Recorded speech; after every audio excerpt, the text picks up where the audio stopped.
According to ECP figures, blank percent of the registered voters in Pakistan are males.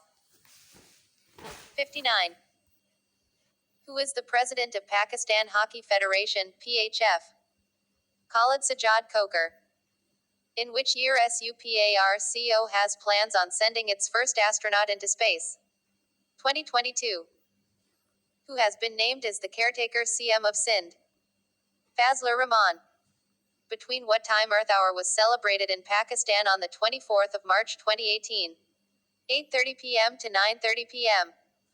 Which PPPMPA's 16-year-old son has expired in Karachi car crash? Rubina Kamkani.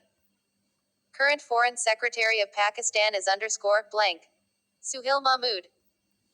Mohammed Dam, which is being constructed on Swat River, will complete it at the cost of $183 billion rupees. According to Henley Passport Index 2018, Pakistani passport has visa-free access to how many countries? 33. Which country has won World Cup Team Snooker title after defeating Pakistan in final? Pakistan. According to ECP electoral rolls, million voters will be able to cast their vote in the upcoming elections. 109.6. Pakistan's response to Indian aggression on February 27 will be remembered as _blank. Operation Swift Retort.